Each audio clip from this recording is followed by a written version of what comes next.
Hey, today's task, we're gonna build ourselves another greenhouse. So up behind my fire pit there's a flat spot we leveled out, and we're gonna put a 20-foot by 14-foot greenhouse in there. So when you take these trampoline frames and buck them in half like this, it's best, I'd say, to bolt all the sections together so that they don't have problems with it later on moving it. So we're gonna do that here with the drill and bag of bolts out there. But it's only 7 feet tall in the middle. I'm 6'4", so it makes it so you got to bend over in the edges. And I want it a little bit taller, so when you get enough of these trampolines together, you'll end up having these 2-foot long legs. Some of them are larger diameters than others. That'll be useful. The smaller ones I use on the one side, and on the female side, and on the male side I use the larger ones. And that'll give us 2 feet. Boost it up more, and we'll have an 8-foot or 9-foot ceiling in there, and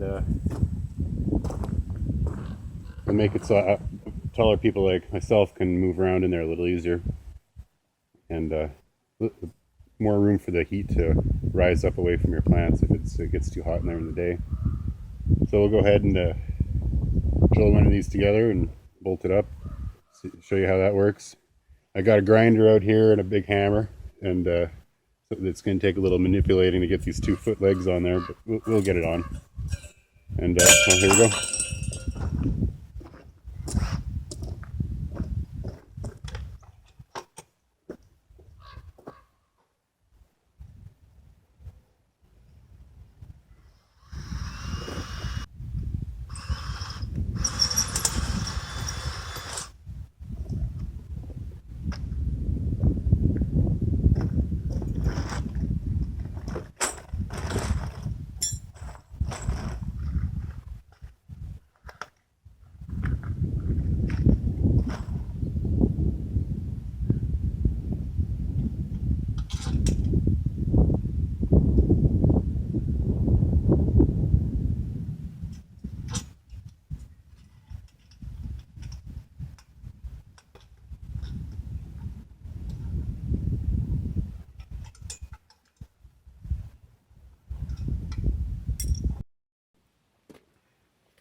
It'll fit, just needs a little persuasion. I don't even think that one needs a bolt. It's in there pretty tight. So we'll go and do the other side. Finish off this first frame, and then I'll go do the rest of them and move on to the next step.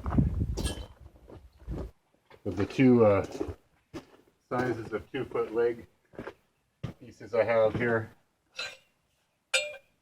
the larger one just about fits over the female end of this particular style of trampoline. So what I'm going to do is I'm just going to grind the tips off and hammer it on.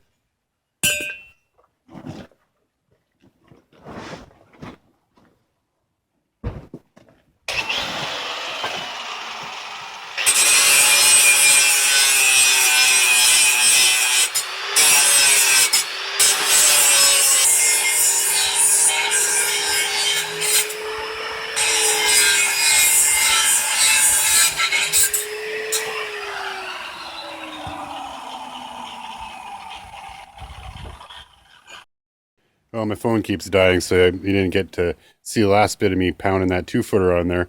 But you look at the end of this trampoline here, how it's square like that.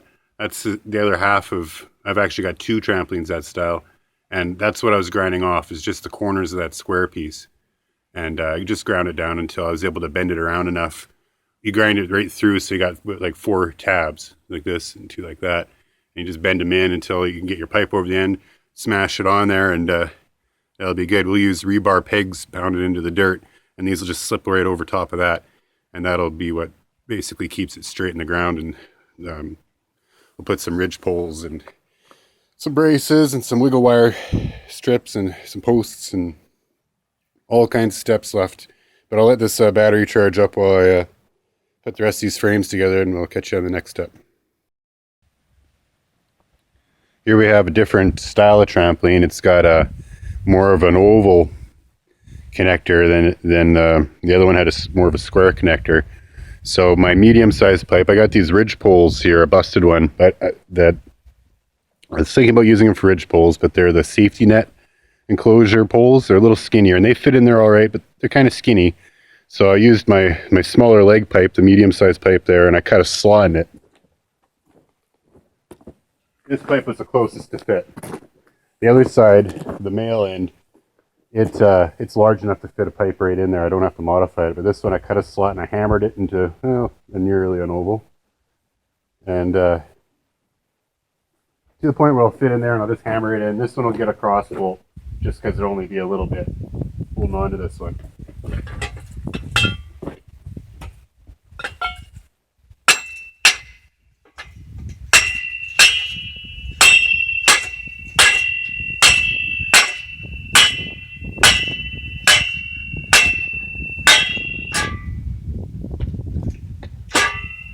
Actually, after all that, it's in there so bloody tight, I don't think I'm going to bolt that one either. It's well in there. So that oval part has now become a circle. It's sort of mandreled it, or mandrel formed it in there. So we'll go with that.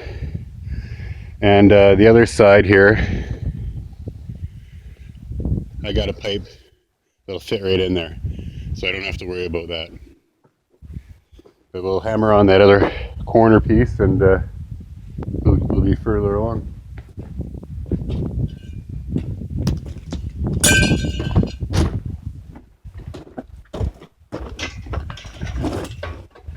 This one.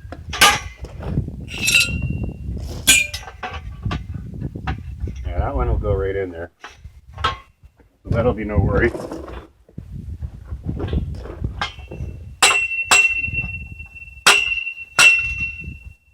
That's in there. Or maybe I might drill that one and put a bolt in it. Now for this one, this is one of the square ones.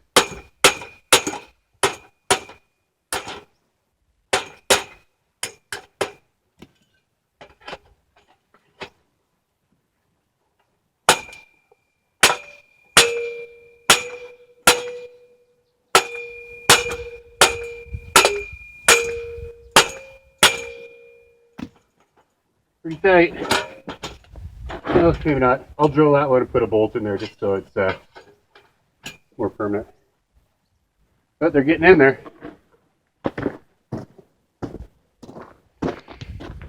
Okay, we're at where we're going to put this trampoline greenhouse. My old fire pit used to be just right over here.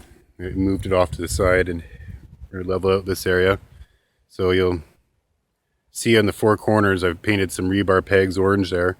They're 20 feet apart this way, 14 feet apart that way. And I'm digging 2 holes down the center for support posts. So I have to go cut a couple cedars here and get them the right length. We don't know how long they are going to be yet, but seeing as we have a 14-foot wide greenhouse cut in half, so you assume it'll be about 7 feet tall. I added about 2 feet of peg to each leg there to raise up the height, so say 9 feet. My holes, I'm only digging them a foot down. I don't really need them for like strong like a fence. They're just there to keep the weight of the snow, mainly in the winter time, from pressing down in the center too much. We'll still have to come out and knock the snow off, as the winter goes along, but it'll just make it a little more sturdy, a little more rigid. So those holes are only a foot deep, and it's solid rock and glacial till. The ground's terrible, so we're going to cover this greenhouse bottom. We're going to use this landscape fabric here and do a container beds, raised beds and containers for the growing of the vegetables.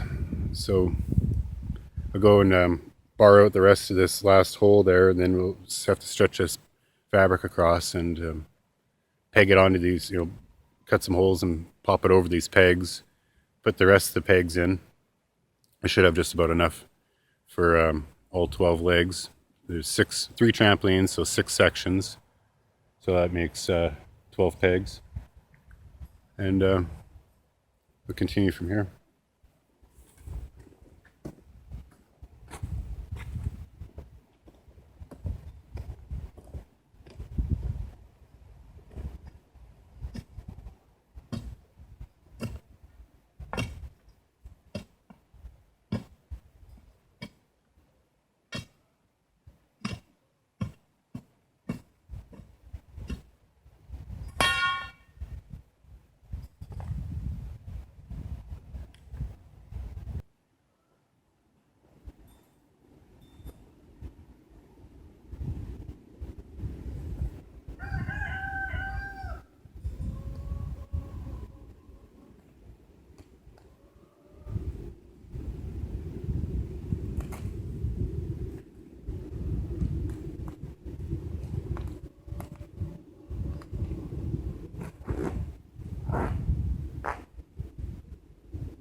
Okay, I've gone ahead and taken a tape measure, some paint, and every 4 feet put a cut in the fabric and then pounded a peg in.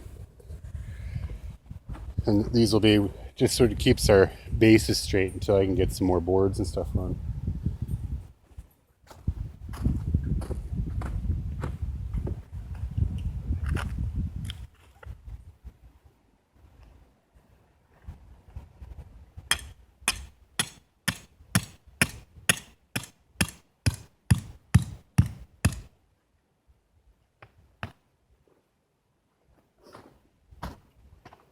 So this edge along here is all fill, so it's pretty soft.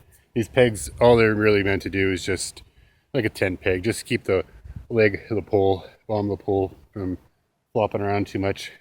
And we'll have boards running lengthwise at the ridge and then down near the base, and then we'll have some wigger wire channel down the sides, 3 feet up or so, say 4 feet maybe. 4 sounds better. And then that'll be enough support between the 2 posts we put in the ground to keep everything where it needs to be.